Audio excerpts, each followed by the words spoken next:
Last year in South Carolina, 4 firefighters died in the line of duty, but that's not how most of them die. The #1 killer of firefighters is actually cancer. Now, there are many firefighters in the Midlands who have had or are currently fighting cancer, but this battle may not be considered in the line of duty. News 19's Mary Sturgill looked into how advocates are helping firefighters understand the dangers. I kind of figured what's going to happen is going to happen, and I'm going to do everything I can until the inevitable. Bucky Mock is talking about his multiple myeloma cancer diagnosis in 2012. Since then, he's gone through numerous rounds of chemotherapy and a bone marrow transplant. But there is no cure. And there was a tag included in the gear, and on that tag, they said, cancer is a leading cause of death in firefighters. And multiple myeloma is one of the leading firefighter cancers. Mock has been a firefighter for more than 20 years. And all of a sudden, it dawned on me that my cancer came from firefighting. There was a good possibility, and it hurt. Cindy Ells with the International Firefighters Cancer Foundation travels the country educating firefighters and others on what research shows about a connection between fighting fires and cancer. At the Firefighters Conference in Columbia, she shared statistics. Yes, gentlemen, you're looking at a very high rate of testicular cancer. Multiple myeloma, the other blood cancers, were some of the first ones that we actually could attribute to a benzene exposure. According to research she cites in her presentations, firefighters are more than 100 times more likely to get those cancers than the general population. That's what makes firefighting so unique. You're getting a stacking effect of many chemicals and specific chemicals that weren't designed to go together. So the body and the body's immune system is not designed to fight these, and hence we have a huge growing cancer effort. But something that hinders that effort is the lack of statistics. How many of you have had people in your department who have had or have cancer? Despite the number of people who raised their hands at the conference, there is no data for South Carolina. Carter Jones with the Firefighters Association explains. And we're trying to educate firefighters when you go to the doctor, not only list your profession as a truck driver or whomever, but also list that you are a firefighter so that we can begin capturing this type of data. So News 19 attempted to collect some data of our own. We reached out to all 93 fire departments in the Midlands, asking them to self-report the number of firefighters they had who had been diagnosed with cancer. 20 of them responded. 2 departments refused to participate in the study, citing either HIPAA violations or saying there is no connection between fighting fires and cancer.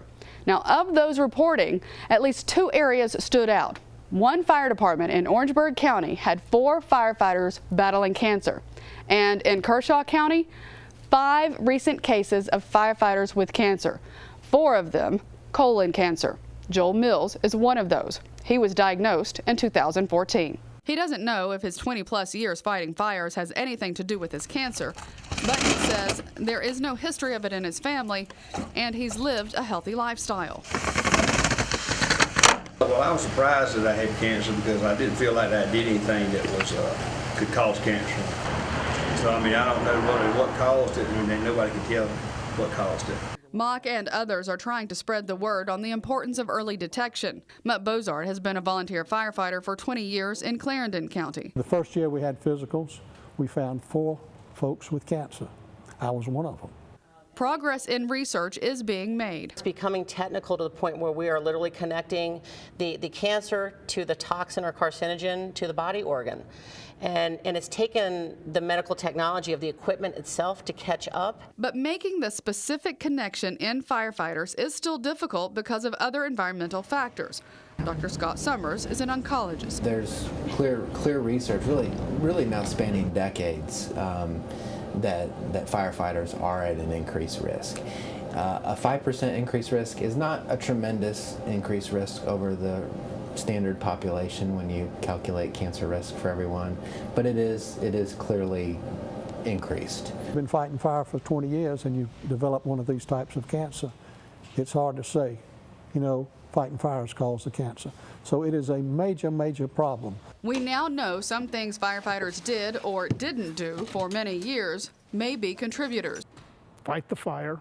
If the gear isn't too bad, I put it in the back of my car and I drive around as it's off-gassing carcinogens and I'm breathing it all the time. And then the next fire, I put it back on again. And finally, when it really gets bad, I'd wash it. Did you used to ride around with your stuff inside your vehicle? Yes, I did. I mean, in the back seat of the truck, yeah. In May, I'll have 50 years with the fire service.